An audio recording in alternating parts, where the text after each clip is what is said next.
Hello, everybody. You're listening to the Big Chill Podcast. This is episode 852, Super Bowl Sleeper.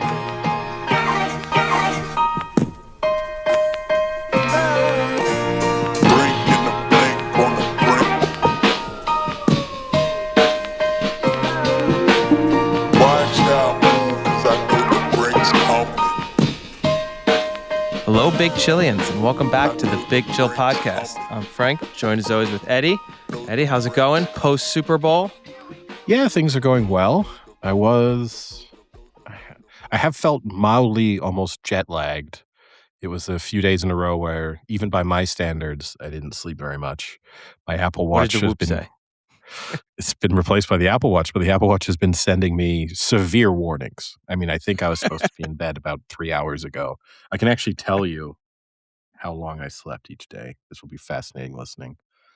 But it was other than that, things have been going well. Plus, it's also just really disappointing when the football season's over. It doesn't hit me like Tuesday, Wednesday. Oh, that's it until September 10th or whenever it is. It's a long time of no more football. Yeah, it is. It's kind of depressing, and it doesn't help the fact that the Super Bowl itself was one of the more boring Super Bowls I've ever watched. And even, Yeah. did very well from a betting standpoint, but still at a point which I never thought I would do, I actually switched the Super Bowl to my phone and put something else on the television because Wow. there was a point where I was like, this is just so boring. Like Seattle is literally just running the clock out and nothing's happening here. So it was getting a little rough there. And obviously I'm sure we're going to get into it, but it is slightly annoying that score line won't really accurately reflect how dominant Seattle was and how pathetic the Patriots were. Like 10 years from now, someone will look back on that who maybe didn't watch and say like, oh, it looks like Seattle won that pretty comfortably, but okay, like what, they lost by 2 scores. But it was really, really a pathetic Patriots performance. It was. At the same time, Seattle offensively were not much better. Yeah. So I don't know if necessarily, yes, their defense played exceptionally well, and that was the sort of, I want to say people are saying as if that's the theme of the playoffs, but they got absolutely torched by the Rams. So I don't know if we can say that this was a dominant, like, yes, that's exactly what they did to the 49ers, and they did it again to the Patriots. And in a sense, there were a lot of parallels between the game against the 49ers and the game against the Patriots, where it just felt like one team completely overmatched the other, and you couldn't really see a way that they were going to get back into it, even in moments where the score was reasonably in touch. But their offense, and that's credit to the Patriots defense, which played well in some big moments, but they didn't deserve, it wasn't a complete enough performance where the Seattle deserved to win that game by 30 points. Yeah. Yeah, and you know what? I don't necessarily even think it was the Patriots defense. Like they were decent. But Seattle would drive down the field and then they would just stall. Like just some weird play calls, some very, very conservative play calling where it was almost after they had like the first field goal and had a few feels for the Patriots offense, it kind of was almost they thought, hey, look, we can shut down this Patriots offense. Let's just play conservative, not turn the ball over. Let's not have Sam Darnold have one of his hiccup games here. And we're fine settling for field goals. Let's get into field goal range. Then we kind of shut it down, like run, short pass, super safe, and we'll just win this game off of field goals. Because like they would drive pretty well and then just shut it down. And I mean, the other issue besides that, I don't think Sam Darnold had a very good game. I mean, he didn't turn the ball over, which is great, Okay, well, but he missed a lot of throws. Hold on. I'll disagree with you on that, but we'll get into that as we speak. I think the Patriots win the Super Bowl if Sam Darnold is playing quarterback for them and Drake May is playing for the Patriots, for the Seahawks. He did a very good job. My head around this. If you switch quarterbacks in that game, if they started for the other team, I think the Patriots win the Super Bowl. He did, and they highlighted it throughout the coverage. He was getting some of the same pressure on him that Drake May was doing, but he was stepping out of it. He was moving in the pocket. So yeah, did he miss a couple throws? Like people are speaking about, oh, he missed that the touchdown to Jackson Smith and Jigba. He did, but are we ignoring the fact that he basically avoided 2 sacks in the process of even getting that throw off? If that's Drake May, we're not even Jackson Smith and Jigba isn't able to just run downfield and get open because the quarterback's been sacked 3 seconds before and has probably fumbled and turned it over, and the Seahawks are walking in for a touchdown. So I think people have been overly negative. Yeah, he missed a couple throws. Everyone's going to do that, but he managed that game, I think, extremely well in an environment where he didn't have pressure-free dropbacks very often. And even the touchdown that he threw, which kind of looks, yeah, it's easy to say it's a wide open guy on a play action, but he gets hit instantly after releasing the ball. It's not an easy throw, even if the guy, the receiver himself is pretty open. So I thought he was good, but I thought he was okay. I mean, he was 19 for 38. He only had 50% of his completions. but And we like, disagree even so, the strongly on touchdown the pass. Ken. So the touch. The Am I allowed to rebut or no? No, you are, but well, yeah, but you got to give me time when you throw a statistic out. You know that I don't think statistics like that are representative of how a quarterback plays. But I continue. mean, I think I agree. The throw to Jackson Smith Najigba. I'm not as down on that one. He clearly was open, but he was like scrambling for his life and just kind of chucked it up. I think the Shaheed miss was a pretty bad miss. That was one I think he should have hit him and just blatantly overthrew him. And I think that touchdown pass to Jackson Smith Najigba that Gonzalez breaks up, if he actually puts that in front of him, I don't think Gonzalez can reach it. And I think it's an easy touchdown, but he threw it so far behind. And a lot of the throws were just like a little behind, like he was a little off on the timing. But I agree. I mean, I'd rather that than him overly trying to fit throws in and make bad decisions. And he didn't fumble and he didn't really take many sacks. I think he probably only had 1 sack that whole game. So he was pretty elusive in the backfield. And I think like one of the good things I think the commentators made a point of was they had that comparison of his play to, oh God, I can't even think of the Broncos guy now. Stidham. When he kind of like dropped back, got the pressure and did like the pump fake and then brought it back and then threw it, but didn't completely fuck up the play. Like that is a big, good play he made. You know what I mean? Like just throwing it in the dirt, not taking a sack, not taking a turnover. So, I think that was ultimately their game plan. Is just like our defense is so much better than the Patriots offense that we can just let's like play conservative and not fuck this up. See, but they started the game. He was throwing the ball into incredibly tight windows, and they were lucky on the first couple of possessions to not throw an interception. So I don't think that was the game plan. I think the game plan was to try and put in a dominant offensive and defensive performance, and the Patriots defense played well. I think it's overly harsh criticism, like on the one broken up touchdown pass. Like again, there's pressure on him. So like, oh yeah, in an ideal world, if you isolate everything, could he throw it half a yard further in front and then it's probably a touchdown pass? Yes, but things aren't that simple. I think he played well. I'm not saying he was spectacular, and I'm not saying it doesn't radically change my perception of Sam Darnold, which is that I think he's a good NFL starting quarterback, but he's not the quarterback who's going to win you a Super Bowl. Like had they needed him to throw for 450 yards in that game, he's probably not the person to do it. That being said, he did that against the Rams. So maybe if they'd needed it to really be the case, he could have, but I thought he was good. I think if that had been, if he had been a big name quarterback, he wins MVP. I think it made a farce of the MVP that we've seen these quarterbacks get handed Super Bowl MVPs in similar scenarios of like, there's not really a standout performer. So we'll just default to giving it the quarterback. And then it's Sam Darnold. So it's like, well, there's no standout individual performer, but he wasn't great. So we'll give it to someone else. Like Patrick Mahomes wins Super Bowl MVP if the scenario is identical.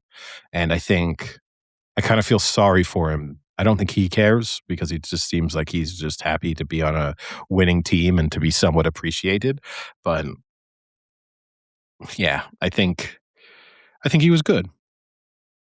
Let's go on the other side then. What did you think of Drake May? I think he was terrible. I actually think the I actually think the opposite. While Sam Darnold's performance did nothing to change my perception of him, this playoff run as a whole has radically reduced my perception of Drake May. Yeah. Be- because just and Collingsworth actually highlighted it in the game several times where he's like, actually, there are people open.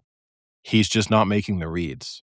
And he has people. Like, if he's just focused on getting the ball out of his hands quickly, there are people open. There are plays that he can make, but he's holding on to the ball too long. He's not. And I mean, it's pretty apt, and I know lots of people have referred to it, but it did feel that he was seeing ghosts in the way that Sam Darnold, Yeah. said he was against the Patriots 8 years ago or whenever it was.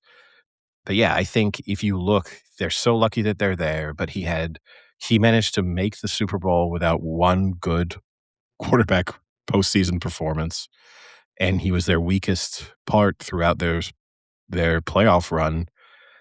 And I think there's a few quarterbacks. I think you could have switched quarterbacks in the Patriots. I legitimately think they would have had a chance, but I definitely think you could have stuck 10 other quarterbacks in there and they would have had a real chance. Yeah. I mean, 26 sacks in 4 playoff games is atrocious, and 6 interceptions in 4 playoff games. I mean, sorry, not 6, 4 interceptions. He did not look good at all, and I completely agree. This playoffs, I it's a little tough for me to say radically changed my opinion because I feel like I was always a little slower. Like, I didn't think he was the MVP. And I know the stats might say otherwise or whatever, and they had a 14 wins or whatever, but he did not feel like the MVP to me. They did have an easy schedule, and that definitely pads your stats a lot. But this playoff makes me think. I mean, not only does it make me think Drake May maybe isn't in that top 1 or 2 tiers or whatever, however many tiers people want to put in their goddamn stupid pyramids. I think we texted this in the group chat. I sincerely don't think the Patriots make it back to the AFC Championship in at least the next 5 years. I think this was a kind of a very lucky season. They were lucky to win as many games as they did with their schedule. And then when they got to the playoffs, every week they got luckier and luckier. And I don't think they get ever that lucky again. Like, I don't see them in the AFC Championship next year or the next 5, I'll say. Next year, sure, because it's surprising they made it there this year. And if anything, this season, the postseason has exposed weaknesses that we may not have known about them had they not. It's one of those things, right? Had they finished one game out of the playoffs, and then you would have sort of said, like, that's a team with a potential. That's a dark horse. They could be dangerous next season. Yeah. But then you make it to the playoffs, you do badly, and then like the Texans, I think, suffered from this too. If the Texans had just won, not won that division, not snuck into the playoffs, and then everyone would be like, oh, the Texans next year, they're a force to be reckoned with. But now it's like, you can't trust CJ Stroud. They're as good as their defense is, there's a ceiling. I'm not going to go so far as to say that 5 years, that's a very big window in the NFL, and a lot of things could change. Either key personnel or just 5 years ago, you wouldn't have predicted that the Seahawks were going to be winning the Super Bowl within the next 5 years. You may not even at the beginning of this season said that the Seahawks were going to win the Super Bowl within the next 5 years. So Not many did. no. So I might not go that far. But could I see them making an AFC Championship game? Sure, because we've just seen how the playoffs can fall for you. And, you know, but working under the assumption that the Bills get better so that their division becomes even trickier and they probably can't win the division and they can't get a bye. Yeah, things look a little bleaker for them than they did 2 weeks ago. That's for sure. Who do you think feels more, I guess, upset, but I don't know if upset's the correct word. the Texans in thinking, had CJ Stroud not just completely put his head up his ass when they played the Patriots, that they could probably be in the Super Bowl and have a better shot, or Denver in the fact that if Bo Nix just hadn't broken his ankle on like the second to last play, we're in this Super Bowl with a shot of a good defense versus a good defense. So I was thinking about it. I think in the AFC, there are 4 teams who look at that Super Bowl and are kind of upset. I think the 2 you spoke about, I think for sure the Texans will feel like if CJ Stroud could have just been average for the remainder of the playoffs, then they probably make the Super Bowl and they have a chance in it. The Broncos will feel like, yes, had Bo Nix been healthy, then their defense would have been good enough to cause Sam Darnold and the Seahawks a lot of problems, and they could have had a really good shot in there. I think the And other also, 2 just are real quick, just to throw in, the Texans also didn't have Nico Collins that game, which is yeah. their best player on the field. So that's also a tough thing. If he doesn't get hurt, who knows? Yeah, I don't know how much that how it matters when CJ Stroud was doing what CJ Stroud was doing, but still, Maybe he saves them it's a a little bit. it's a nice thought, but yeah, I think the Bills just view that as a really missed opportunity in terms of how easy the AFC kind of ended up being, and that okay, whilst they would have been mismatched still against the Seahawks, that with Josh Allen, he could have just carried them in that game conceivably. Or at least because the Seahawks don't send a lot of players, it's just a 4-man rush, the ability for him to escape that is, and we kind of saw it a little bit as that game unfolded. The weakness that the Seahawks kind of do have there is if you can just then escape that initial 4-man rush, there are yards to be had for an elusive quarterback. And you only saw it a couple of times with Drake May, but you could have had a game where Josh Allen had 150 yards on the ground just because if he could beat that sort of first man, then there's 20 yards of running room till he sees anyone else. And then I think the fourth one, a little bit more of an out there one, I think is yet again the Bengals, who probably think to themselves if they could have just, again, if Joe Burrow can just stay healthy, that there's not many teams better than them, if any, when everything is right for them. And so every year that goes by is another missed opportunity when they just watch teams like that in the AFC, kind of representing the AFC in the Super Bowl. Yeah, I agree. And I agree with you. I think the Bills might be the most upset because while you could say the Broncos, they have Knicks, they most likely beat the Patriots and make it to the Super Bowl. I don't still know if, as good as Denver's defense is, if Bo Nix could win them that game. And I think the only player that maybe could have would have been Josh Allen and the Bills having a good enough, just like, I can take this game over and win it and try and beat this really strong defense. And maybe the Bengals would have been fun too. Like, I think you're right. Just seeing a really super high powered offense go against, the top defense in the NFL would have been fun to see who breaks. But I do think the Bills missed a huge opportunity here. Like, I think this could have been as easy as it gets for Josh Allen to win a Super Bowl. Yeah. And again, incredibly impressive performance by Seattle's defense in that game. But then we saw incredibly impressive performances from every defense against Drake May and the Patriots this offseason. I do think the praise for the Seattle defense is going a little overboard because they got torched by the Rams 2 weeks prior to this and arguably should have lost that game. If there hadn't been a stupid muffed punt, if the Rams had executed slightly better, and that's the game, and I'm not saying they didn't deserve to win, but I'm just, people are treating it as if this was impossible to overcome this defense. The Rams scored 27 points against them 2 weeks ago, probably should have scored more, and then scored 37 points against them. Okay, 30 points in regular time against them, 6 weeks ago. So we've seen a team that albeit the Rams are one of the better offenses, but who managed to move the ball on them absolutely consistently. And then still, throughout the season, you can point to like the Cardinals scored 22 points on them. The Titans scored 24 points on them. Like they weren't, they're, like putting them in this kind of like tier that people want to, as if it's the 2000 Ravens. And it's just like, we saw that they were beatable. Yes, they held the 49ers to 6 points and 3 points. I mean, I don't know how impressive that necessarily was, especially given that the second time around when they did it to 49ers, by midway through that game, the 49ers had nobody left.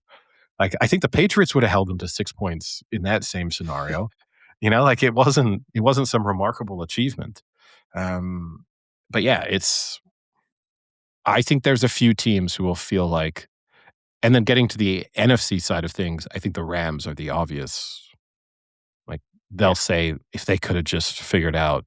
I mean, in two things, they should have beaten the Seahawks in that game in December, and that would have given them home field advantage and the radically bye. changes the playoffs. Yes, they probably then feel like they would have beaten the Seahawks second time around, because that would have been the kind of marginal difference maker in that second matchup.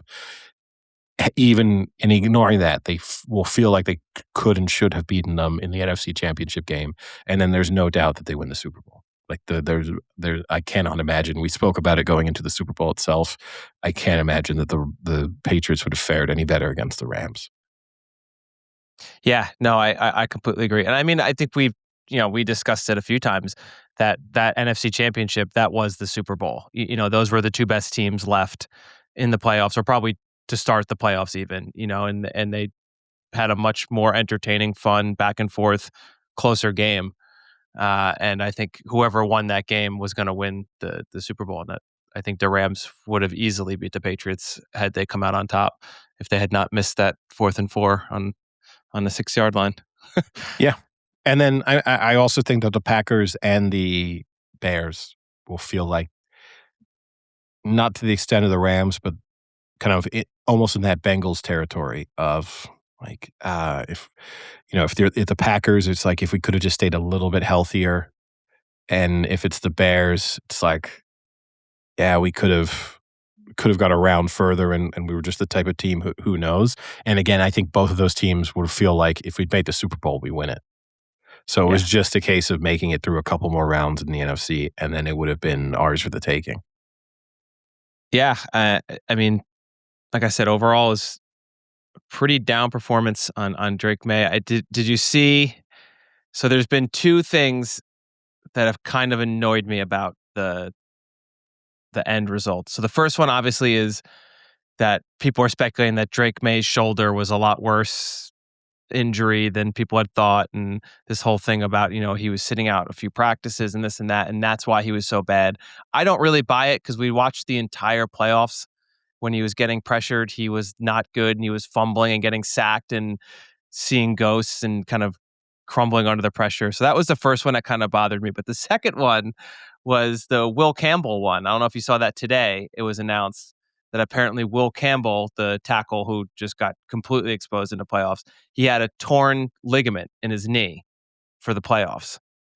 If that's the case, then why the fuck are you playing? Like, I don't get that as an excuse, because it's like, oh, you did bad because he got a torn ligament. So take him the fuck out. He's a liability. Like, that guy did not block worth of shit. Like, don't play him then. Like, you can't say he's so injured that he's making mistakes, but we're still going to keep the guy who's getting Drake May killed in there.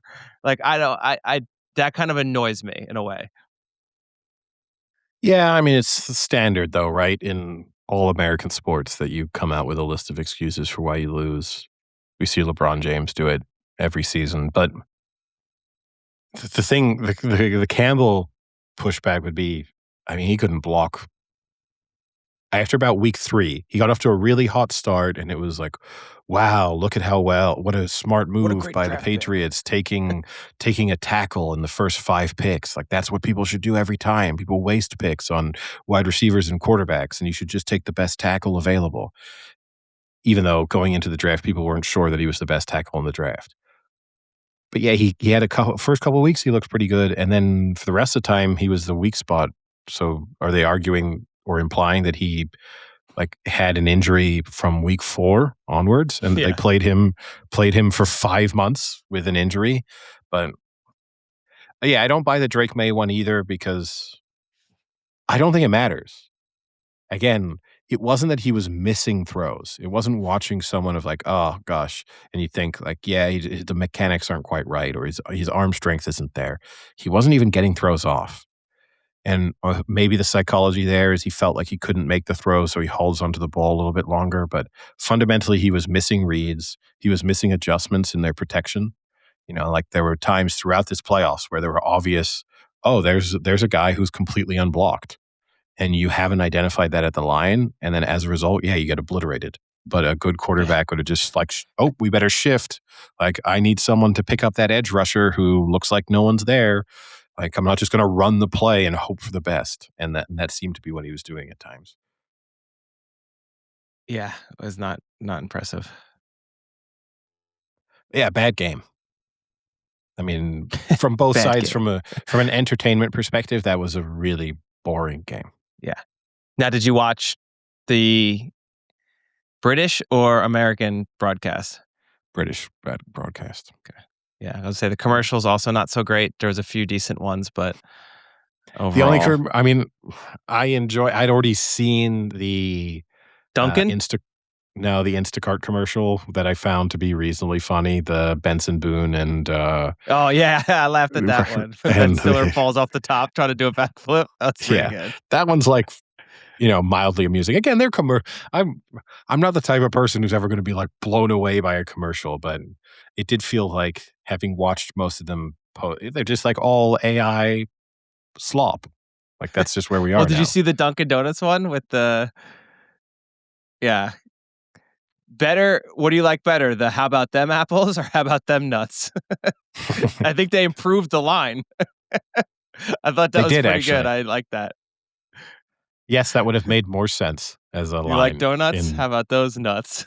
That's good. yeah. But no, it wasn't good. The Super Bowl halftime show, I thought the choreography was really interesting. Like I'm not someone who can appreciate that from a pure technical level, but I have no doubt that if you're someone who like the challenge of putting on what they did in with so many moving parts and filming that all correctly and getting everyone to do what they needed to do, it's probably the most impressive Super Bowl from that Super Bowl halftime show ever from that perspective. But I'm not the biggest uh, fan of Bad Bunny. It's not that I don't think people should be singing in Spanish at the Super Bowl halftime show, or that there's political reasons why I don't enjoy the performance. It's just not music that I really listen to, and so it's not as interesting for me as watching a band or an artist who I'm really familiar with all their songs, and it's kind of fun to sort of watch that go along. That's all. There's Yeah. a million artists who I could say the same thing about. Yeah. I mean, I barely even watch the halftime show anyway. Like, it's usually a good time to do other things like grab some food, cook some food, like warm some food up, do something else. Like I don't watch the Super Bowl to really watch the halftime. It's always just kind of like in the background. I So watch it every year, but there've been lots of bad ones, like yeah, it's not as if, and I don't think it was bad. It's just, I do think there's an argument to be had you as can say much you as he didn't was. like it. It's okay. No, but I didn't dislike it. It falls into the category of me of like, I don't know. I didn't enjoy the Katy Perry Super Bowl halftime performance that much either, you know? And I don't listen to Katy Perry's A left music. shark callback. Yes. Good choreography again. And I don't listen to Katy Perry's music in my own time. And, that's sort of similar to that. But yeah, it's at the same time, not to make it political, but I do think it's, a good move from the NFL to at least be acknowledging the existence of a culture that falls outside of the traditional parameters of what the NFL is often perceived as. I think that can be commended. And as I said, that the choreography was definitely cool. Like, it's as if they put on a mini movie over the course of the Yeah. halftime show. That's very impressive. But I don't Yeah, really like get at his first voice. when they first started, didn't it look like it was actually like a movie, kind of? Yes, Like I didn't realize it was actually live. like Do you know what I mean? him. Like I thought Yeah, it was yeah, like a pre-recorded clip or something, and then he was gonna pop out. And then I was like, wait, this is live. That's crazy. Looks like a yeah. movie. And I don't really Yeah. get his voice. Like, that's, I just don't get it. Why does he Really, wear I don't. shoulder pads? That's what I don't get. Why is he I always don't wearing shoulder pads? just make himself look, get the nice V shape going on. It But seems like something Vass would do. he would Seems love like to. Vass would wear a jacket with shoulder pads. He doesn't have the confidence to pull it off, but he would love it. Yeah, I just don't get if he's like, I know he's a rapper, but then I don't get if he's singing or rapping. Like, that's the tough thing. Where it's like, am I supposed to be judging your voice, or are you in the category where your voice doesn't really matter? And so and you're kind of intentionally almost like constantly flat and sort of off key. Like, I don't know. It's a tough one for me.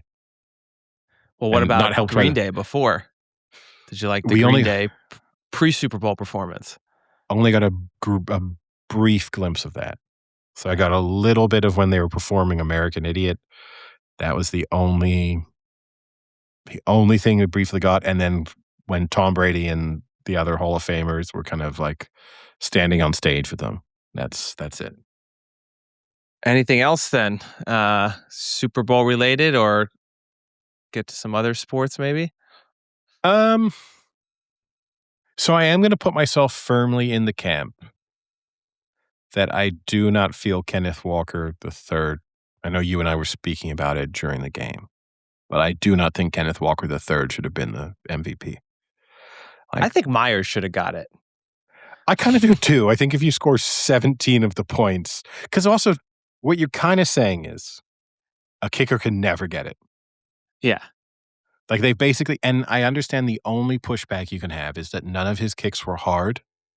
Yeah. But still, made them. And he made them all. Like Most points ever by a kicker in a Super Bowl where there was, again, no standout individual performance.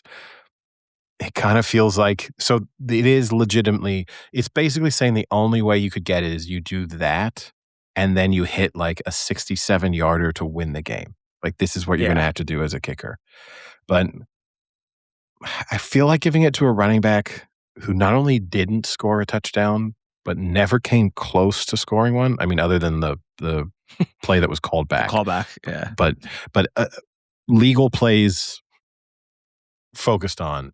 It's not as if he was like, well, just got tackled short of the goal line on three occasions. It's like he never even got within 10 yards, I don't think, of the goal line. And if you go back and look, like in the first half when they had all the field goals, I think only 2 of them were kind of Kenneth Walker putting them in position to actually kick the field goal. Like, if you had told me he had run like 40 yards every drive they scored, and that's how they got into field goal range, and then they kicked it, okay, maybe. But when you really look at it, there were, I think, like 2 drives where it was like just like a 20-yard throw and a 15-yard throw with good field position and then field goal. It wasn't every drive was him putting the team on his back, but then kind of just shutting down when they got into the red zone and then kicking a field goal. So like that was also the other part where I was like, he had good stats, but a lot of them were just like a 20-yard run and then they punted it, So like, I guess field position's important, but like, you're not really doing that much to set up the win. I mean, I thought about this. What if you did the field goal kicker and the punter? Punter had a great game. You would have been proud. I thought you would have been proud. He did a coffin kick. He did another one that bounced to like the 2-yard line. He had some good fucking punts. Yeah. And then on the Kenneth Walker thing, he basically has one really good drive when he had the sort of 30-yard run and then immediately after the 20-yard run. Yeah. And again, not that you can take away one drive, but if you do eliminate that one drive from his stat line, it's 3 yards a carry, stuffed quite a bit, but then with the occasional 6, 7 yard run, it's an unspectacular performance. And he has, the one good drive, and that's it. And again, he played well, but I don't think he's the reason they won the Super Bowl. And yeah, I do think if you could kind of treat it more as a collective award, then either, the two kickers combined should have shared it, or you have to have some kind of collective defensive. But like two. realistically, I think they should have picked a defensive player as just a Yeah. nod to you won this because of your defense. And I think that's the shame. And if, with all that being said, if they then felt like they really couldn't find someone, then they should have done what they've always do and just give it to the quarterback, because that's what they do. And the reason they didn't is because Sam Darnold is Sam Darnold and not Peyton Manning or Tom Brady or Patrick Mahomes. Which is a shame in and of itself. Yeah, you had the problem with the defense is you had too many defensive players that played really well. So you had, I think Hall had 2 sacks. The other guy had 2 sacks, and then Witherspoon, he had a really good game, and he had that 1 sack, and then the other one he caused what at the time I thought was a fumble, but it ended up actually being an interception because May threw it right to the guy. But that was directly because of that blitz and him just demolishing him. So really he had 2 sacks and a forced interception, but it only goes in the book as 1 sack. So I mean, I think that was kind of the issue, is they're a lot of people on the defense stood out. And maybe you give it to 2 of them. I don't know. But yeah, I thought that could have been an option as well. Yeah. Yeah. I mean, yeah, it's the tough thing but I don't know. I think, that's the first time a running back has won Super Bowl MVP in 28 years. Yeah, And a while. I think that means if in the future you look back and someone's just looking at MVP winners and they're like, my God, a running back winning, that means that Kenneth Walker must have been an absolute monster in that game. And then you look at it, you're like, oh yeah, that's like a nice weekly performance. That's yeah. That's Here's what I'll say is that's the type of performance that Saquon Barkley or McCaffrey put in on a consistent basis, and people are then critical of them for they didn't score. And I'm not saying in the context of a Super Bowl winning effort, but there are plenty of times where a superstar running back has that kind of stat line. It's yeah, but they didn't get in the end zone. They were on a couple crucial third downs. They didn't produce it. Yeah, it's all good on 1st and 10. They picked up 7 yards, but when we needed it on 3rd and 2, they didn't get it, and we had to settle for a field goal. That's the issue I have with it slightly. But Yeah, I mean, what I think to your point, we can put in comparison. So Kenneth Walker had 27 carries for 135 yards and then another 2 receptions for 26. So let's, make it nice and say he had 161 total yards, no touchdowns. The last running back to win it was Terrell Davis, who had 30 carries for 157 yards and 3 touchdowns. I mean, yeah, it's a little a different. much better performance.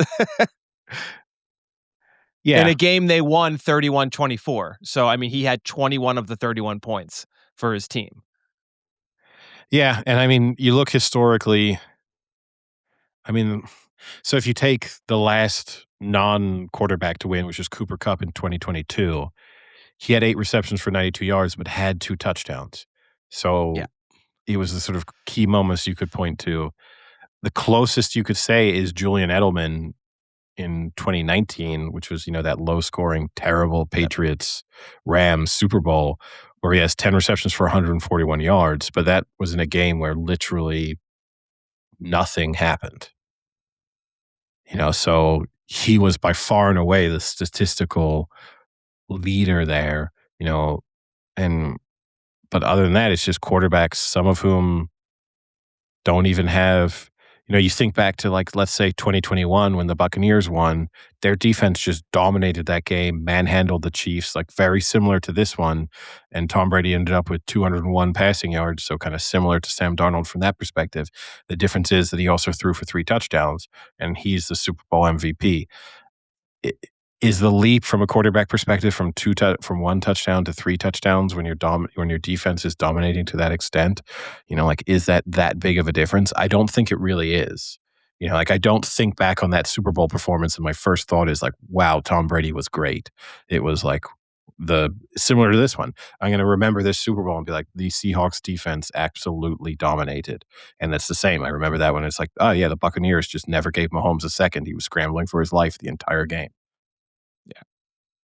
Yeah. I mean, I guess going back to your Edelman, that would be a good comparison. So Edelman was 10 for 141, and Tom Brady in that game was 21 for 35 for 262, no touchdowns and an interception. Yeah. But yeah, that means And they gave it to Edelman over Brady. Edelman accounted for 50% of his yards. Yeah, over. Yeah. So it's it's a lot. But no, it's again, it's not some major grievance. I don't think it was an absolute, like, diabolically bad decision to give it to him, but I think the thing I would say is I think if that's me, I feel a little weird being given the MVP. You know what I mean? Like, that's one of those where you're being handed it and you're kind of going back into the locker room and you're looking at over at all the defensive players and you're thinking to yourself like, "Ugh, I'm only getting this because it's easier to identify my individual contribution to this game than it is to identify all of yours," is kind of what we're Maybe saying.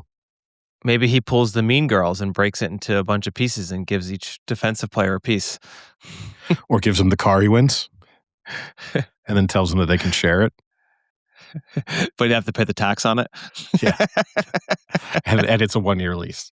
And they get it back in a year. Yeah. Yeah. But no, yeah, it is a bad game. I think that might be it's between that one and the Rams Patriots Super Bowl for probably being the worst Super Bowl of my sort of viewing lifetime. So over the last 30 years, I can't really think other than those two. I can't think of one that was as dull. Yeah. Did And get to the go to edge, Cedar Inn for the first half. So that was exciting. I got some good wings. Best the wings have been in a while since I've been there. we had a lot of wings. And We they had were crushing wings to go. Oh yeah, I could Like, imagine. it was crazy. They had gone through like thousands of wings to go. Yeah, I mean, we got a lot of food, and we did not get through all of the food, including wings. I ordered, in the end, way too many wings. But they came in 2 separate, like, containers, and I just got the first one out to then, like, heat them up to put them out, and they were boneless, which I've never actually really experienced ordering boneless wings here before, and I did not ask for Wow. them. So I was like, "Oh, okay, they've done boneless." And then the second wings, which I did not even touch, and it was only yesterday when I then went to have them for lunch because it was like, well, they're leftover wings. I'll eat some of them. Those are not boneless and also with a different flavor of sauce on them. So I was like, oh, that's a missed opportunity. I could have had you know, some people like boneless, some people don't. I think the Yeah. non-boneless option would have been popular with a few of the Super Bowl party attendees, but unfortunately, I have had to eat them Monday and Tuesday to try and And get through them. I don't know if you feel the same way, but if I had to eat leftovers, I would prefer boneless than bone for I don't know why that is, but in my head, like, if I bring home leftover wings, I won't normally eat them the next day, but if they're boneless, I will. The nice thing, had I had the boneless ones, is you could then stick that in more. Like, I could make a real meal. You're then just using chicken, right? So it's like, Yeah. I'll make some rice and just have chicken and rice. It won't feel like I'm eating wings anymore. Yeah. Whereas I'm not gonna take the meat off of the chicken wings themselves Exactly. and then, like, make something else. So, yeah, I've just literally lunch yesterday and today was me just sitting down with, like, 8 wings and eating those. What does your Apple Watch say about that? You Not good. ate 27 more wings than you probably should have. Do you want an update on my sleep? I've got the data now at hand. So, on Thursday night, I slept for that was actually pretty normal. So that I'm gonna say this right now. If this were the Whoop, you'd have the data right there. well, I have to go day by day. I'm just bringing it up. I'm just trying to Don't have figure to do out that in the if Whoop. it's I'm just trying to figure out how when it says Thursday, is it Thursday night or Wednesday? It's Wednesday. So, on Thursday night, I slept for 4 hours and 53 minutes. Friday night, I slept for 5 hours and 16 minutes. Saturday night, I slept for 3 hours and 52 minutes. And on Sunday night, I slept for 2 hours and 52 minutes. Jesus, that's Bounced back ridiculous. bounced back last night with 8 hours and 56 minutes. God, that's your recovery. 8 hours is like my normal sleep. Yeah. So my overall statistical performance is not looking very good at the moment. It's, not a lot of recovery there in general. My recovery scores so far, last few days, I have a 5, a 6, a 7, an 8, a 9, and a 10 Out of 100, out of, uh, 1,000. I think that's a score out of 20. Okay, It also has a percentage score, but yeah, I think that's a score out of 20. not good. Yeah. You were with former podcast host Sam. Did he have any regrets about not still being on? Did he say he wanted to hop on and do an instant live Super Bowl recap? So, friend of the podcast, former guest of the podcast, Ollie, did ask him if he regretted quitting the podcast, which was met with a brief minute of silence, which Of Ollie said, cries, of tears. was clearly a yes. Um, and Ollie also asked if he still searched the transcripts for his name, which which he said no to. And I think at first he was kind of trying to deny that he'd ever done it, but yeah, it was so maybe that's a yes is the honest answer. But I think there's a degree of regret there that and I think he was then even more regretful because then I said, "Oh, like, actually twice we've recorded episodes with people just kinda sitting in on them." I was like, when in California, David sat in on an episode and also kind of semi-participated in that he was bringing things up on the screen, and I said, then also in Arizona, we were in a studio and Olivier sat in the studio and watched us, participated less in that instance, but still was sort of present for the recordings. So I think, I was saying there is an opportunity there. You could actually not participate. But I did also make it clear that he was not coming back as a co-host. Well, I mean, that is one of the unfortunate things about the game being bad too, because we had discussed the potential that we could record right after the Super Bowl if it was a really good one, so that way we could get everyone's reactions, including Ollie and Sam, in a little live direct post Super Bowl setting. But turns out the game was so boring that no one really wanted to talk about it. Yeah, plus my neighbor had come up probably towards the end of the first quarter and said that we were being very loud. So I'm not sure how much she would have appreciated had we then finished the game and decided to record a podcast afterwards. I think that might have that wouldn't have been on her list of things she wanted to happen. She could have came up and been a part of it. She could have. I mean, the only other good news is it would have been late enough or early enough at that stage that she probably would have been waking up for work anyway, so it would have True. been less disruptive to her. Now, switching gears to other sports, I suppose. Oh, I guess we can do 2 little other NFL-related topics. So, 49ers managed to have another injury even when they're not playing.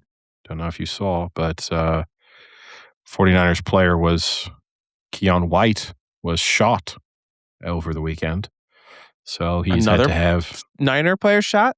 yeah, second one Do you in think it's the 2 electrical years. substation? Yes, yeah. It's making the bullets go like attracted to their body? Yeah. So the statement from the San Francisco Police Department said a preliminary investigation revealed a verbal altercation occurred between two groups inside a business. The victim was injured when shots were fired by an unknown suspect. So not a lot of detail there. But yes, he was Yeah, shot that's in an ankle during an event early Monday morning and has had to undergo ankle surgery. But that seemingly went well. And obviously, the other news out of the NFL was for the Atlanta Falcons, which was that Pierce Jr. looks like they can't be, who was very good last season. Looks as if they will not be able to rely on him for the foreseeable future, as he is facing charges of aggravated assault on a law enforcement officer, as well as a few other things, which means that he's facing a minimum of 5 years, but likely something closer to 30. So could be the end of his NFL career.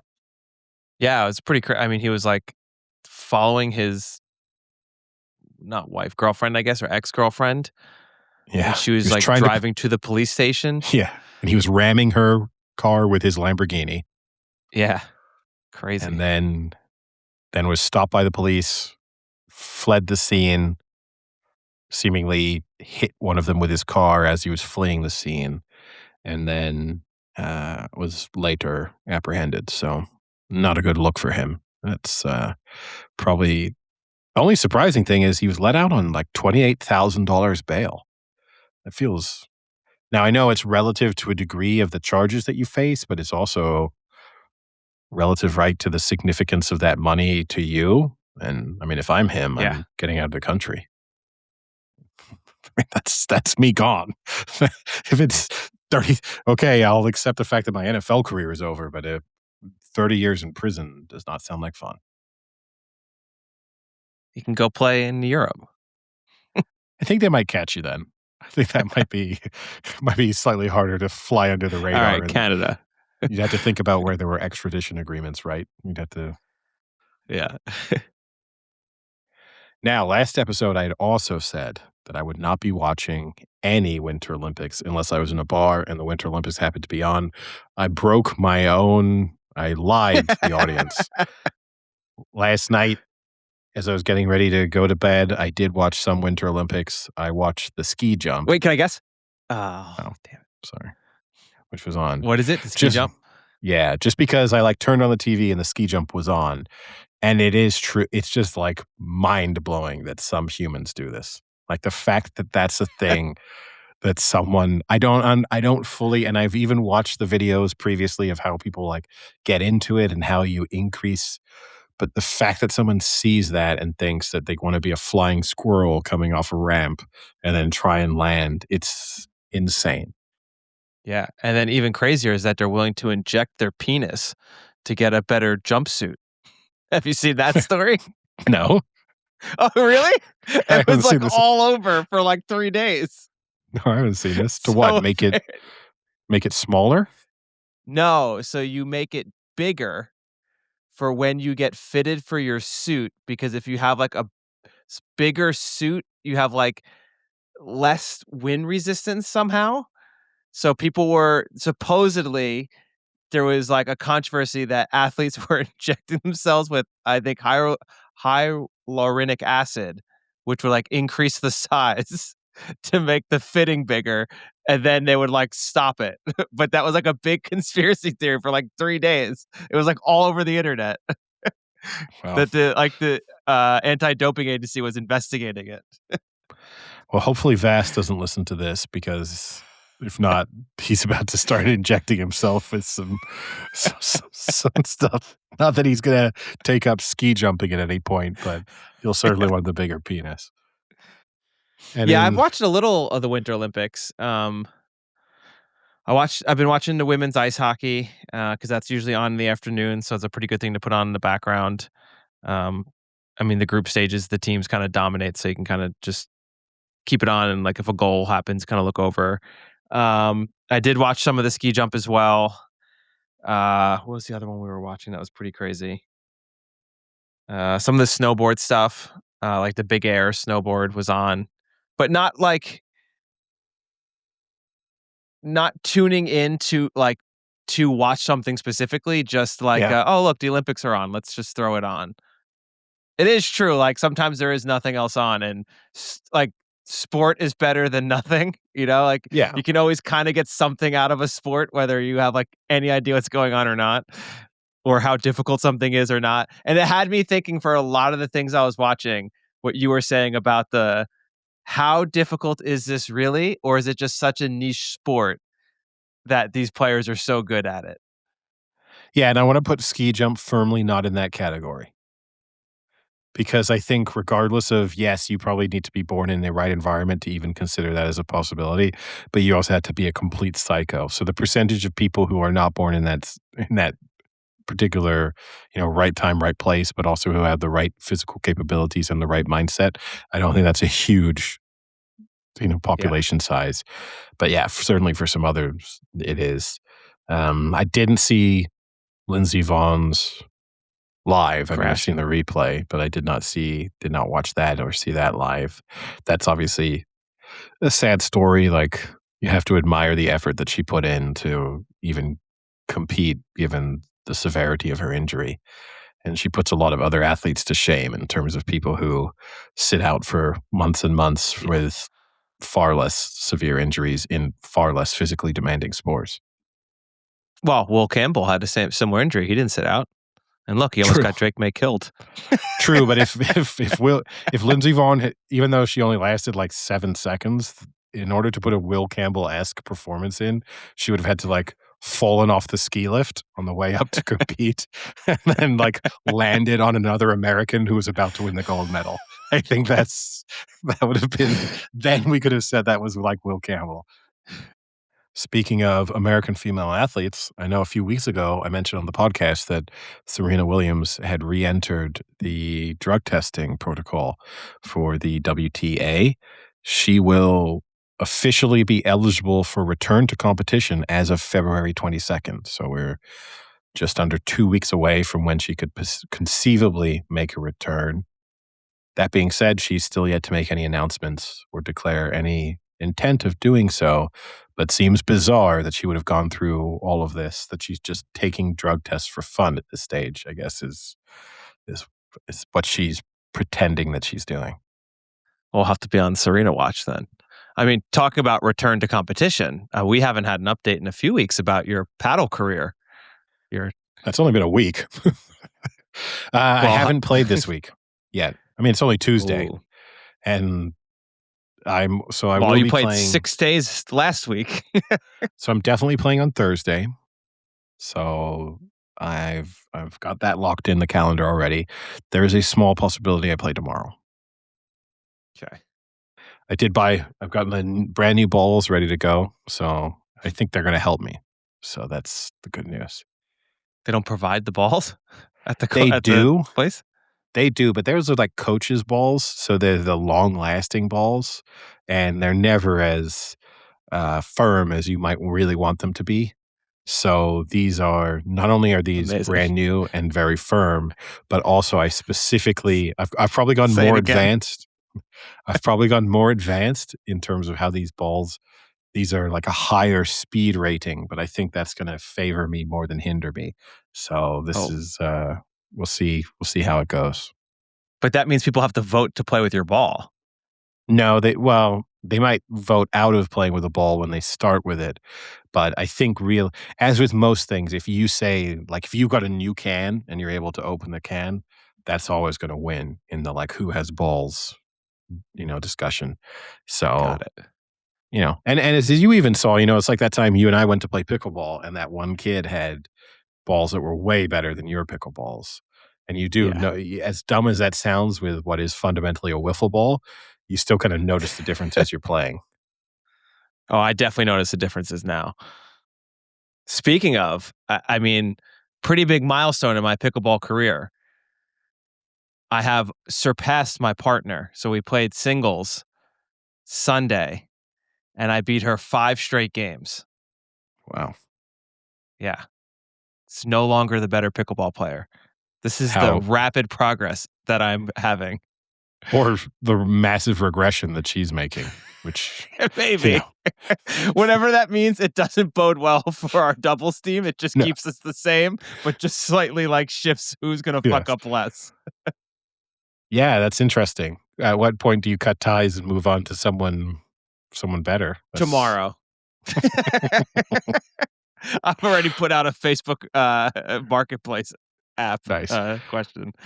Yeah. Shame Craigslist isn't what it used to be. That would have been the perfect place for you to do that. And then you would have just got Perfect some dick place. pics in return. Any other we obviously for relatively new listeners, they won't know that not only are we a sports podcast, but we're also occasionally a travel podcast. I saw a news story that caught my eye. I wanted to see how envious you were of the other people on this flight, but the British Airways flight from London to Jamaica, uh, there's been a massive backlash after, for 3 hours of the flight, a group turned it into a church service. Oh So god. with singing, preaching, and clapping in the aisle. How, I would have gone fucking ballistic. how sad are you? There's videos of it. It is insane. It's absolutely insane. It is a full on evangelical church service taking place. I mean, yeah, I'm I'm having fights, I think, if I'm on that flight. Yeah. Oh, I couldn't imagine doing it. Like you talk about when people have like allergies to dogs and they request seats, seat changes or Yes. something like that. I'd be like, put me in the fucking cockpit. Like, you put me in this cockpit or this plane's not landing. Well, I think either way, it's probably not landing after you do that. But the thing that blows your mind to think about it from a plane safety perspective, you watch the videos and there are flight attendants and stuff telling people to sit down. But the big issue is it's just the sheer number of people that they can't really corral all of them, which just Yeah. makes you say like, oh, okay, so we've got security measures in place and we can stop now like 6 or 7 terrorists. But just in the future, if ever they're really coordinate and there's 35 terrorists on board a flight, there's nothing we can do. Like Linda, the 67-year-old flight attendant saying, please, sir, I think we'd really, the pilot has put on the fasten seatbelt sign. It's not actually that effective in all scenarios. That's crazy. Yeah, that is insane. God, what was the flight? British Airways, I I know you said think. where, but what was it? I think it was a British Airways flight. Okay. So Well, I'm never flying British Airways. Can't run that risk ever again. Have you watched the new Night of the Seven Kingdoms? I have. I'm fully caught up on that. I'm fully caught up on the pit. I did a little That was Monday. the best episode by far. That was a good episode of Night of the Seven Kingdoms. When they dropped the Game of Thrones music at the end, I had fucking chills, goosebumps. I was ready to go. Yeah, it was good. It was good. I did not see the twist at the end coming in terms of who was going to answer the call. That was not Yeah. something I Did you saw. also think that that guy was going to turncoat on him? I mean, no, until obviously the Yeah. point when it became when he emerged. Then yes, it's obvious before he even says it. But no, prior to that, it seemed his reasoning for joining him in the first place seemed fairly convincing. Yeah. It felt like he managed to put together the right combination of people. But um, the only thing I thought was going to happen was maybe he was going to knight the little bald kid. But I Egg? wasn't ruling out that possibility at the very end that he was going to be the only other one willing to kind of step up to the challenge. Yeah. Yeah, when Prince Baelor came in. Yeah, just a really good episode from start to finish. I mean, that was definitely the best one they've had. I guess the question I have is how. I mean, we're obviously going to learn pretty quickly in the next episode, but they don't really explain how significant the like fighting is, because obviously it's not to the death.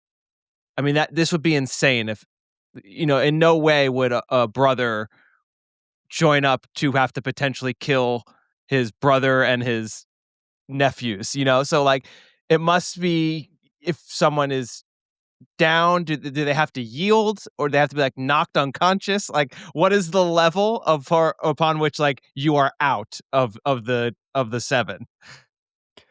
Yeah, I don't know it because it sounds a lot of times when they're speaking about it as if it is to the death. I It agree with the, you. the The fact one-on-one certainly is. Like in Game of Thrones, we've had two instances of it, and both times it was to the death. I'm working under the assumption that it's to the death. But I don't think it is, because don't you remember in this episode, Darren, Egg's older brother, was like, "Hey, I'm fighting on the other side. Just hit me in the head and knock me over, and I won't get up." Like, so there must be some element of like, if you just don't get up, you're done. But how much like do you get in this fight and you take one big hit and you're just like, "Oh fuck it, man, this ain't for me," and just like fall over and be like, "I'm done." Yeah, I don't know. I mean, maybe it's to the death for him because he's Maybe, found guilty, right, if he loses, and so then the punishment is death, right? So, yeah, there's no reason for him to not keep fighting until he dies. Maybe everybody else can kinda decide they've had enough, like, there's not quite as yeah, much on the line for them. Because also the idea too, they keep saying, like, "Well, we'll let the gods decide." I yeah. mean, maybe they've got, like, NFL mindset, but I I need a otherwise clarification on the rule book. well, we're gonna find out, aren't we? But Are we gonna get Gene Pereira up in the booth? yeah, yeah. But I was kinda working under the assumption at least I figure there's a fight to the death coming between him and the Aryan, yeah, like, the douchebag. yeah, like, that's how it seems to be set up, and I'm also thinking someone else like the one guy who has the dreams, right? Who said he saw the dream of him slaying the Darren. dragon. Yeah, but then said also he obviously alludes to the fact that he's seen dreams of himself dying, in terms Yeah. of what he then says. I'm guessing he's dead. Like, Well, I think my number one death watch is the squire who gets knighted to, like, try and be the hero. That guy's a fucking goner. That usually is like doesn't your go well. stereotypical, "I'll step up and take the call and be a true knight." He's fucking dead. And he might die. I wouldn't be surprised if he dies by his uncle, which would be really fucked up. Yeah. The The traitor. other the other thing I could see, and you know their names better than I do, but the uncle who at the end volunteered. I could Balar, see the I could see prince. him being killed by the nephew, the douchebag.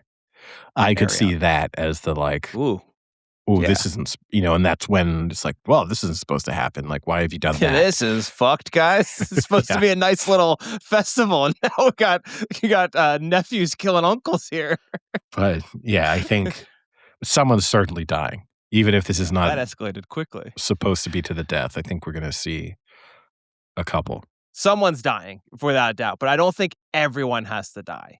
I mean, that would just be crazy. Like, these are big people. It's not like these are just nobodies. You have a prince, a prince's brother, two like next in line princes. Like, you've got a lot of important people here. A Baratheon. Yeah, I guess we'll see. Yeah. Yeah, it'll be a good. And Eddie, you know what? You know why this one's going to be a good episode coming up? Penultimate. It's the penultimate. Well, I mean, Everything's going to be left out on the battlefield. do you It's know the why it's the penultimate. good episode coming up? Because there's 2 episodes left with only a combined 70-minute runtime, and they have a lot of storyline to get through. So, Yeah. there's gonna have to be a lot of action next episode and in the season finale. Yeah. or it's just an incredibly disappointing end, and they're like, "Oh, actually, we're not gonna do this." The thing I really wanna know is, how do all these people, everyone else, turn up for all of these events? Like, it's just like, "Oh, we fight tomorrow at dawn," and then crowds just emerge, like, rumors spread throughout the camp of, like, "In 45 minutes, there's a fight to the death," and then Oh, just everyone probably. I know, but it's just this, like, "Oh, come on, get on with it. I woke up early for this, and now you're, like, delaying the start time." It's like Yeah. me watching the Super Bowl being like, "Come on, they say it's gonna kick off at 12:30, it never does." Like, I was just gonna say that. What is this? The Super Bowl? Are we yeah, going or what? yeah, every time, god. I knew I had 20 more minutes. Yeah. Could have got a pretzel. Yeah, and they got this guy at intermission singing us songs in a language I don't even speak. This is really stupid. Speaking in Dornish. Yeah. Yeah, I think so far it's been a great show. It's super entertaining. Um, and I think hopefully it'll finish up pretty well. And then the pit And the is I think that we didn't talk about the last one yet? No, No, I guess not. no, we recorded before. Yeah, another, like, again, not negative, but an episode where not too much developed, relatively speaking, is kinda slightly making Dr. Robbie seem like a little bit of an asshole for how he's treating Langdon. Like, just in the scenario of, like, why'd you let him come back if this is just what you were gonna do? Yeah. Like, I I don't know if kinda he can't. wanted him to though. Because don't He like must is in have. that first episode he's like, "Oh, you're back today?" I think he was hoping that he wouldn't come back until Until his sabbatical started, but sabbatical.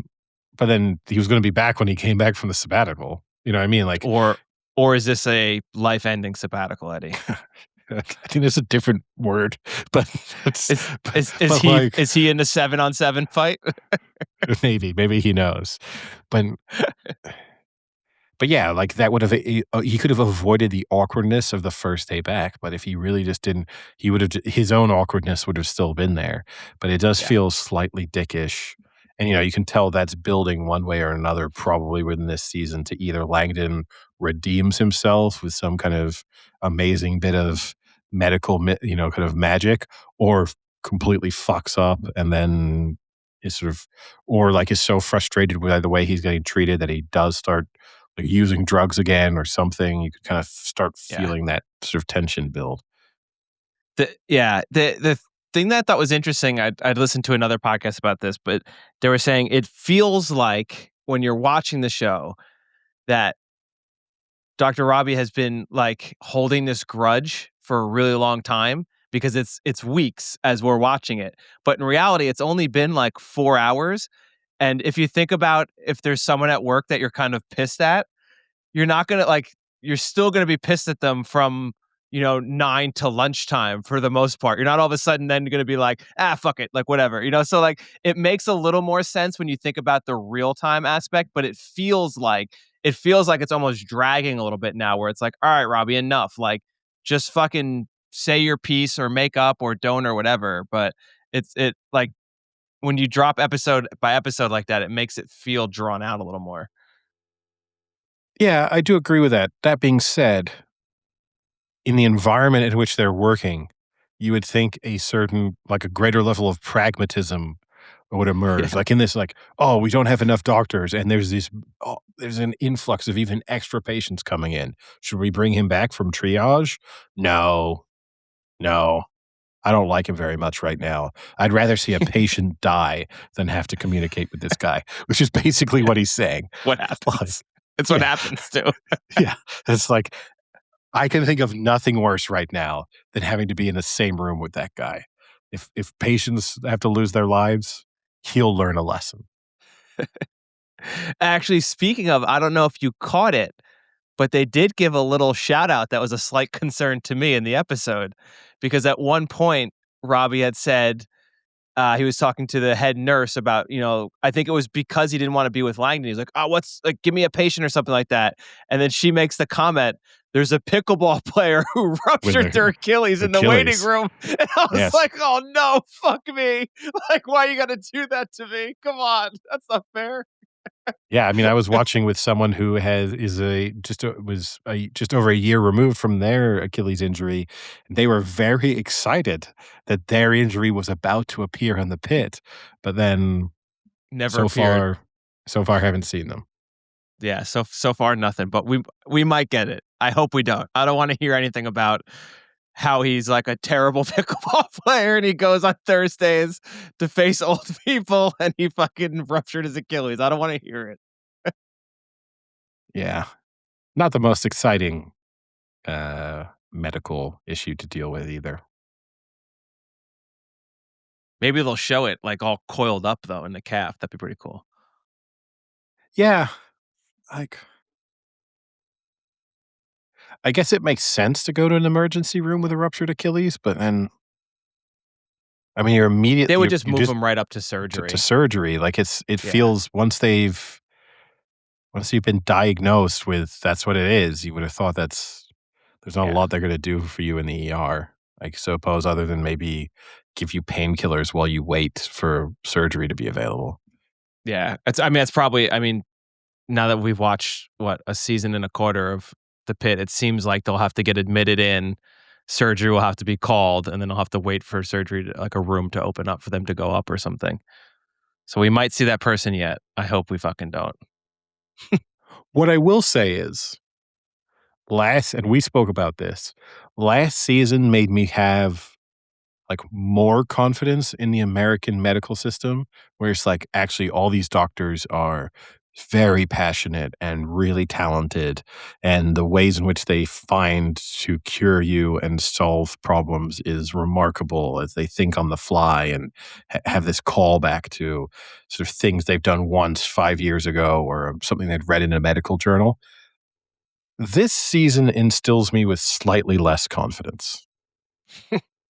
You Why know is what I that? mean? Like, I don't know, like, the last season, not that you imagine the scenario, but you kinda do as you're watching it, you're like, "You know what? If I got sick and I knew that this exact place existed, as much of a sort of disgusting mess as I'm sure it is, in many ways, you'd be like, I'd like to end up there." You know? Like, if I then kind of recognize the doctors, I'd be like, "I'm in good hands." And now you just see, like, some petty infighting and people with their, like, personal problems spilling over and impacting their professional performance to a degree, and then you see some doctors making some mistakes, minor or otherwise, or, like, being overwhelmed by the situation that they find themselves in. Yeah, I don't know. Makes me feel like this is less of a hospital I'd like to be in. Yeah, I guess they did have the MacGyver moment, though, in this episode, right, with the stitching, when they couldn't stitch the guy and they were getting all concerned, and then, Yeah. uh, she kinda threw out this, like, "Oh, you gotta do this with this stitch," and they're like, "Oh, that's really neat." So, a little bit, but I agree, it's yeah, they are And fucking up a little bit. you could argue this is more realistic. That last season, while still being realistic, was a little too like optimistic about, just we're so lucky we just happen to have exactly the right doctor here who Yeah. knows how to deal with just this. And as we're dealing with a mass shooting event, we have like everyone stays calm and does their job really well and we handle it kind of seamlessly and smoothly for the most part. This is maybe slightly more realistic, but, I compare it to, like, you watch House, or at least I have been. The thought you have throughout House is like, "Man, if I were to get sick, I'm going to that house. that's where I wanna be." Like, Yeah.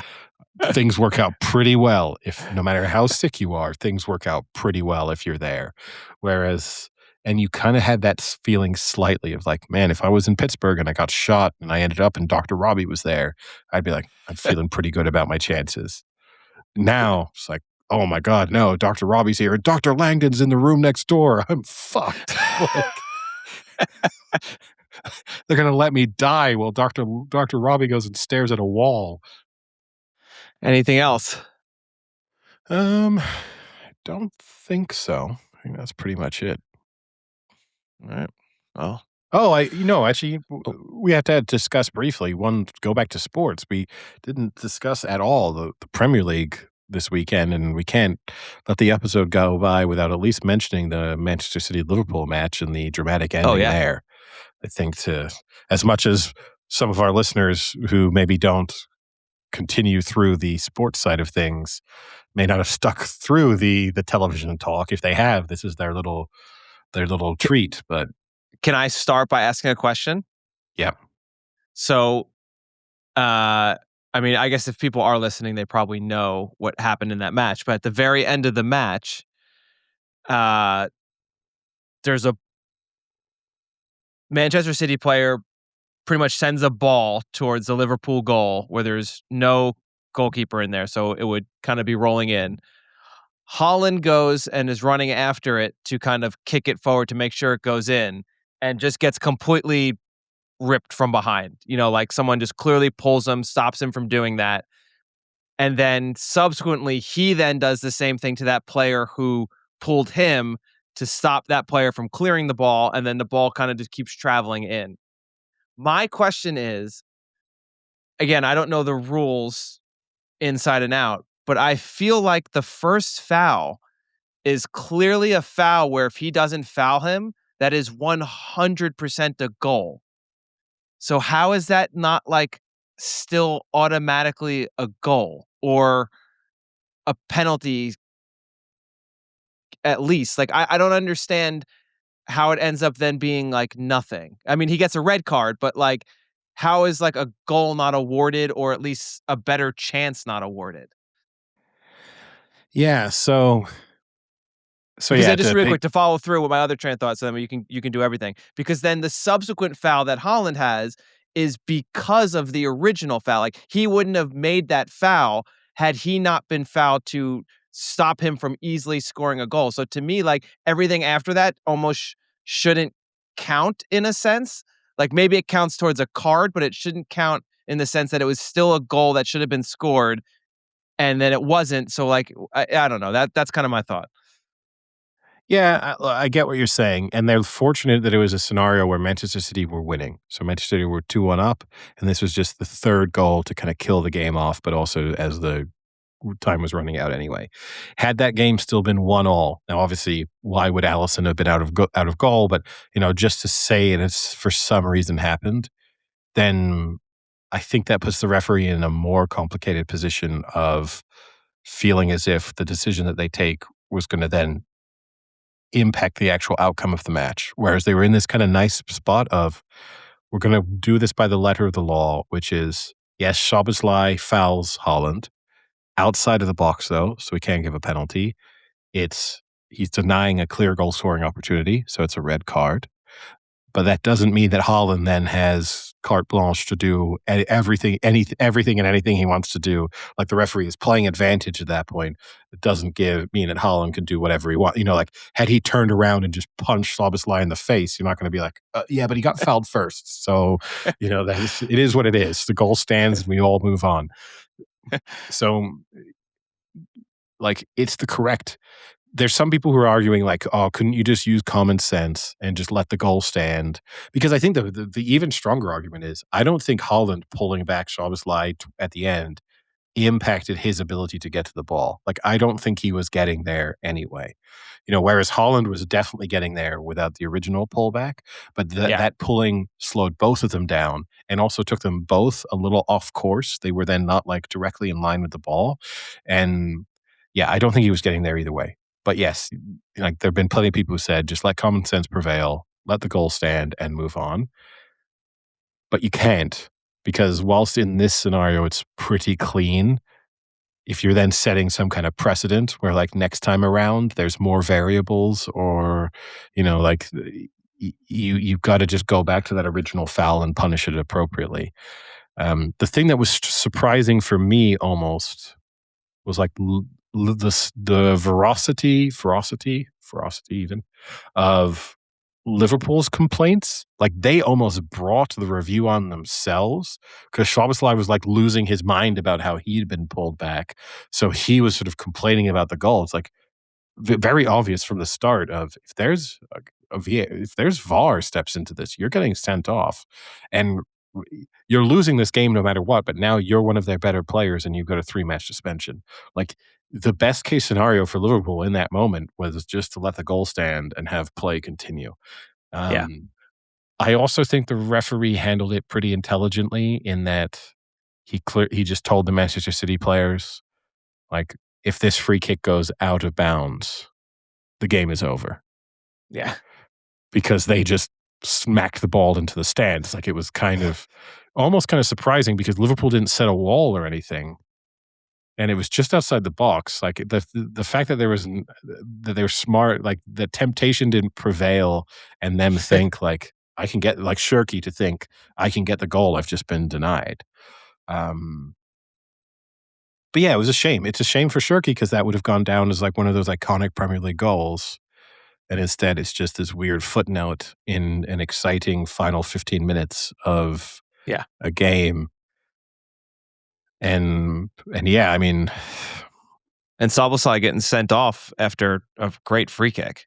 yeah, scores, one of the better free kicks in recent Beautiful times. kick. I mean, he's amazing at them. The wall that was set, I don't know what was going on with that wall. I don't know why the City player tackled the Liverpool player out of the way to make a gap for him, but that was kind of weird. No, well, sometimes that's because, like the attacking players are there. They're trying to obstruct the view of the goalkeeper. So you do kind of want to move them because they're doing the kind of point they're there to serve is so the goalkeeper can't see, not to block the ball. But I mean, it was a 2-man wall from City that, like, I don't know which part of the goal they were trying to block off with it. Like, it didn't really make a lot of sense. You either don't set a wall at all, which there are strong arguments to be made. Lots of goalkeepers say at a certain distance, like, they just want no wall. For that very reason, they get into, like, clean line of sight, and it just means it's much more likely that they can save it.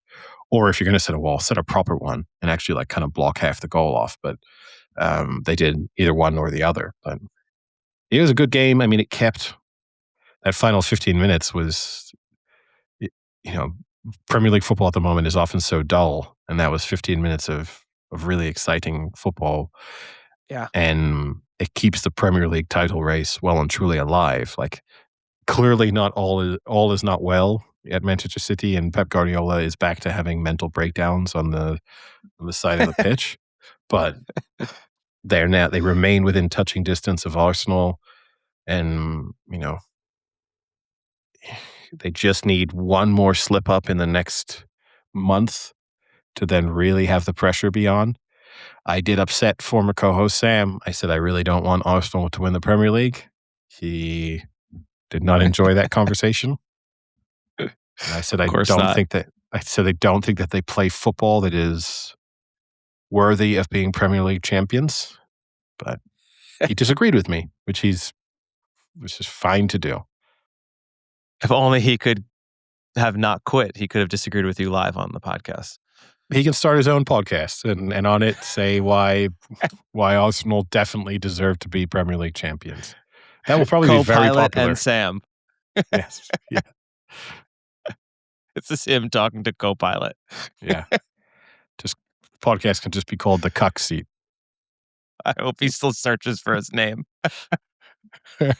Definitely sees that little tidbit at the end. All right, I think with that we'll call it a day. Sounds good. I'll talk to you later. See ya. Cheerio.